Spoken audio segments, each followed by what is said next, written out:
Bonjour tout le monde. Alors aujourd'hui, j'aimerais parler de la loi 21. Alors, le projet de loi indique que la laïcité de l'État repose sur 4 principes. La séparation de l'État et des religions, la neutralité religieuse de l'État, l'égalité de tous les citoyens et citoyennes, et la liberté de conscience et de religion. Alors, la séparation de l'État et des religions est évidemment nécessaire pour empêcher les religions de trop s'incruster dans les gouvernements.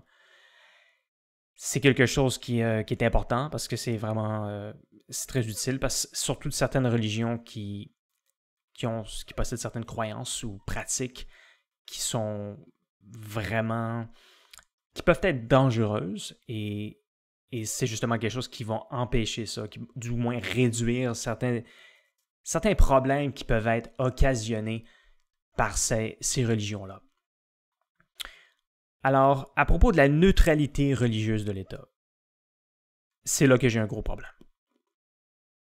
Elle n'est pas acceptable, car les religions ne sont pas égales et ne méritent pas d'être traitées également. S'il fallait être neutre envers les religions, il faudrait être neutre envers certaines pratiques religieuses abominables.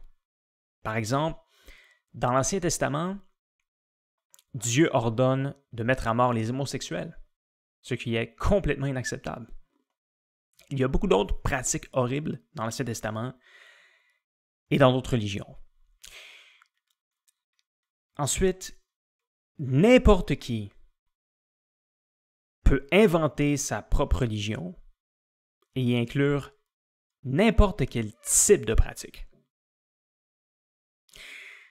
Alors, ça n'aurait vraiment pas de sens de respecter ça.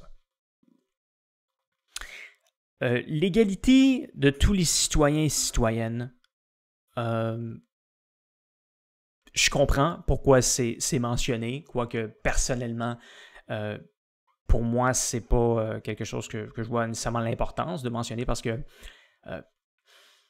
eh bien, nous ne sommes pas tous égaux. En fait, personne n'est complètement égal à quelqu'un d'autre. Mais comme je l'ai dit, c'est pas dramatique.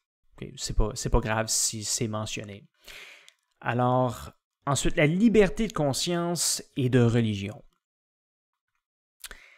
Alors, la liberté de conscience, c'est vraiment pas ce que vous pensez. OK? Pour la quasi-totalité des gens, c'est pas exactement ce que ça voudrait dire. C'est important de mentionner que personne n'est libre de choisir ses croyances, même ses désirs ou ses préférences. Alors, c'est quelque chose qui est un peu différent. En général, les gens pensent définitivement que quand on parle de liberté de conscience ou de croyance, les gens choisissent leurs croyances, et c'est vraiment tout simplement impossible. Alors, il y a aussi certaines pratiques religieuses qui sont extrêmement dangereuses. Alors, comme je l'ai dit, on ne peut pas avoir ce genre de respect envers la liberté de religion non plus, parce que s'il fallait respecter ça, s'il fallait donner, je dirais, une liberté absolue de religion, eh bien, on verrait certaines personnes pratiquer des choses et tout simplement inacceptables. Ce qu'on voit en ce moment, mais les gouvernements devraient laisser ces gens-là pratiquer ces choses-là en question. Alors, ce que je dis, c'est que les gens ne devraient pas avoir le droit de pratiquer n'importe quoi. Alors, la loi interdit aussi le port des signes religieux aux enseignants, aux juges, aux policiers, aux procureurs, aux fonctionnaires et aux agents correctionnels dans le cadre de leurs fonctions. Alors ça, évidemment, ça cause beaucoup de problèmes en ce moment, parce que, évidemment, il y a des gens qui ne seront pas en mesure de rejoindre certaines de ces professions-là, qui pourraient aussi perdre leurs emplois dans certaines situations. Et quoique les gens ne devraient pas porter ces signes religieux-là. C'est vraiment pas quelque chose qui devrait être le cas dans l'avenir, ni même en ce moment.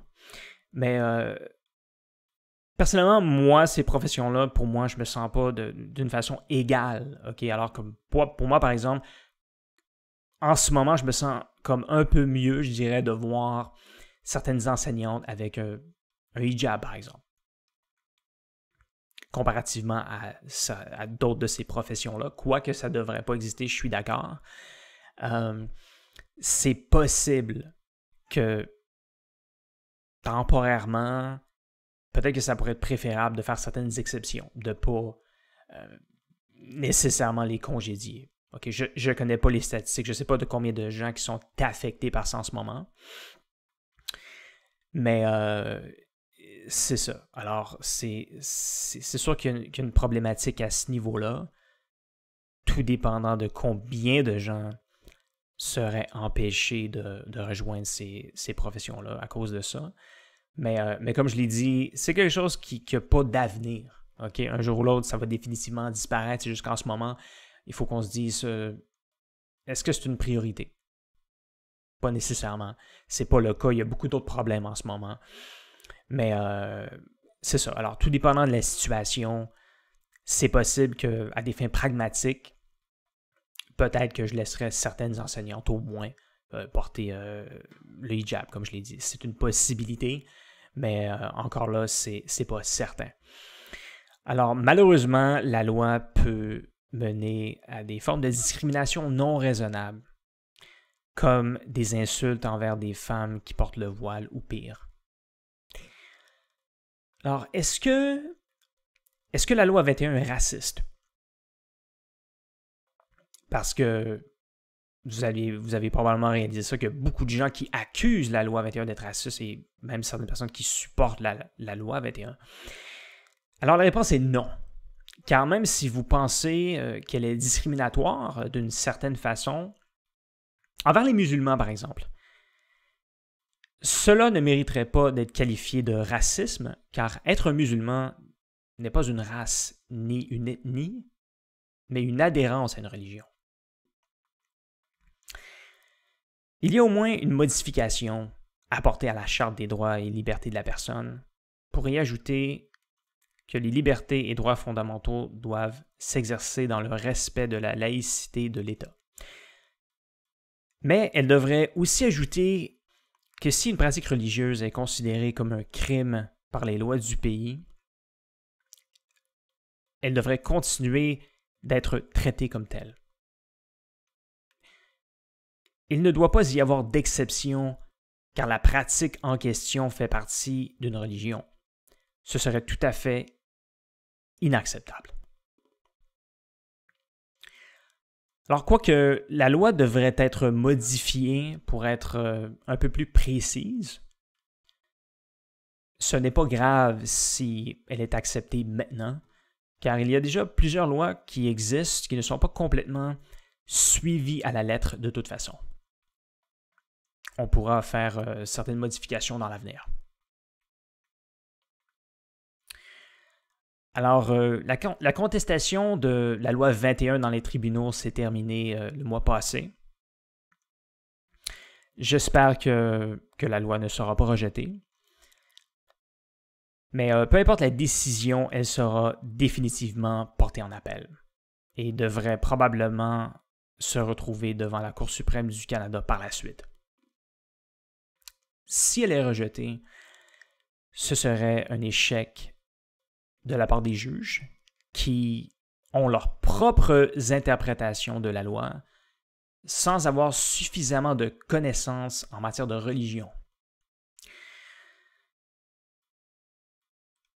Le juge devrait donner sa décision dans les prochains mois et elle sera très importante pour le Québec. C'est là qu'on va savoir si on est en mesure d'appliquer une loi qui va actuellement à l'encontre du reste du Canada. cela aura un impact majeur pour la suite des choses. Alors, je pense que la majorité des Québécois supportent la loi 21 et que les juges devraient respecter la volonté du peuple dans cette situation. Alors, merci beaucoup d'avoir regardé cette vidéo et à la prochaine.